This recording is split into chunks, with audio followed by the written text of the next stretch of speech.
or let's say within an African American community and want to hire people to work there. And although they are prejudiced toward that group of people, they might have an economic gain. Their friend might be just as prejudiced toward that same ethnic group, and they might want to avoid and actually at their place of business put in a practice of not hiring that person to actually work there. They are being very discriminating. The point I want to make, according to Dr. Allport, is that both people are very prejudiced. One will act in one way, and the other person will act in the other way, but they are both very prejudiced. This is why I want to try to make the observation that's going on in a political campaign of an entire group of people that might have a leader that they are now saying, well, gee, that person is saying something that I really think. And while at one point they may not have expressed it out loud, now they're willing to show up and to express it, because there are those two types of people that might have a dislike for certain policies or other group of people, but might act out their prejudice openly because they feel that someone else is a billionaire or in a leadership role and can say and act in that way, that so can I. And so in the real sense, Dr. Sanford, as we get ready to end this segment this morning, we're saying that prejudice has an impact upon all of us. A person can either be prejudiced or not prejudiced, but whatever his attitude might be, he's going to live within a community of folks that will have an impact. And we're going to talk this morning about some of the acts of prejudice. And what we'll do, we'll take our first commercial break, and we'll be back with our audience following this very, very short commercial break.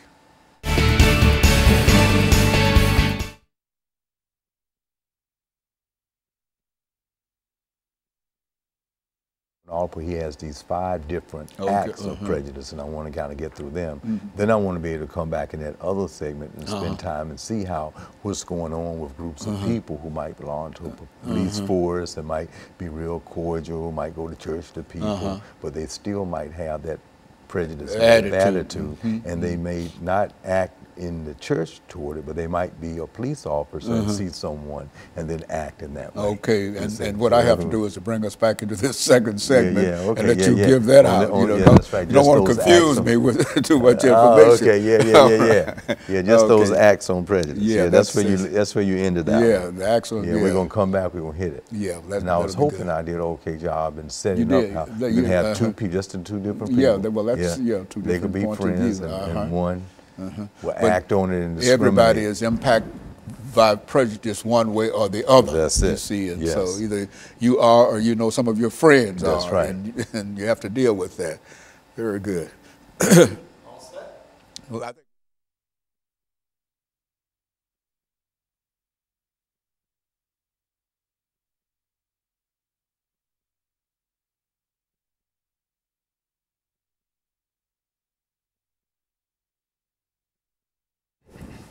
thank you, and welcome back to the second segment of the show for today.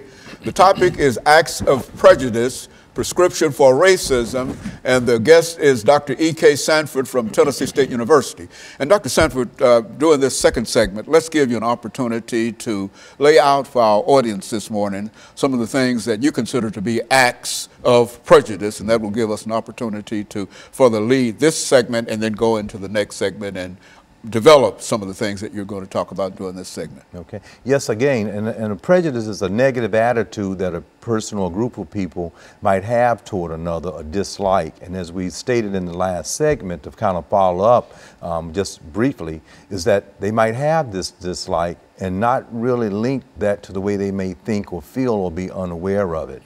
Dr. Gordon Allport, in his classic book entitled The Nature of Prejudice, he has 5 different levels of acts of prejudice. The first one he calls, it's a funny word, he calls antilocution. And antilocution is just a word that he means that a group of people may gather and they might hear someone and they might say, well, yes, I really believe in what that person is saying.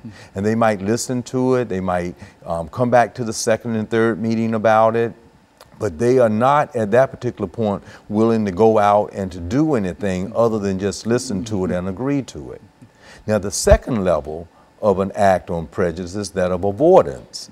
Dr. Gordon Allport said that a segment of that first group might go out and say, I want to avoid, because I have a dislike toward another group, and maybe to live someplace, maybe because I have financial assistance, I can live and not integrate with other people, and I can desegregate myself, I can segregate myself from other people.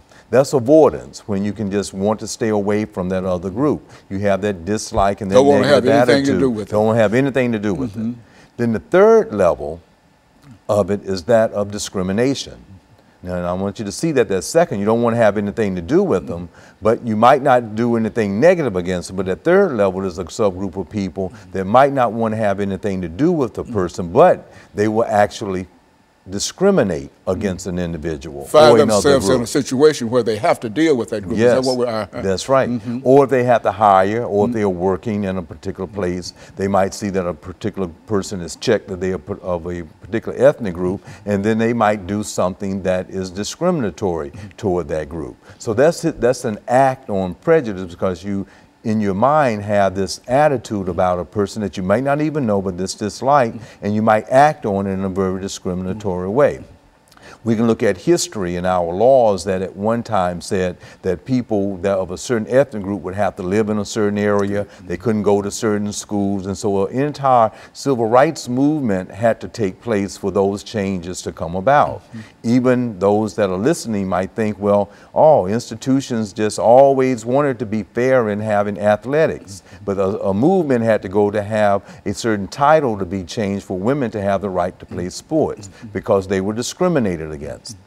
So then he looks at the next level of acts on prejudice, is that a physical attack. Okay. That's when they have this negative attitude toward this other group, that they're not only wanting to avoid and to discriminate, but they're going to organize themselves to actually go out and to then physically attack another group. We might remember the dark history in America where the Ku Klux Klans may have gone out and burned houses down, crosses, very intimidating. And that was a physical attack. And then the fifth level is called extermination. That's an act of prejudice where you're so racist toward another group of people, you target them and try to really do away with the entire group. That's extermination. Physical extermination. Physical extermination. Yes, you were just clearly trying to do it, and we can see that's the reason of World War II, because of what happened in Nazi Germany. Those types of things occurred. So we have those types of examples of acts of prejudice that is within our society today. Now, what I wanted to try to share that for is simply this. Presently, we have a reoccurring pattern that exists within our society of different groups of people that might be a part of antilocution, and they might work well with others, but when they go out into the workforce and they meet someone that might be a particular suspect, something in the subconscious might move them from the antilocution to the whole idea of a physical attack. And then they might unwantingly shoot that person or kill that person. And they would see some things that really didn't happen to try to justify it. But this is the same type of incident when people get together and say, well, we're going to really go to a place in an organized way and do something to some people. So now we're in a society where some people are feeling victimized by this peculiarity of acts on prejudice that might be at the level of antilocution, where they might do a little bit of the avoidance within the workplace and stay away. And then people there might leave with a certain feeling, and that person that avoided might not think they did anything toward that other person at all.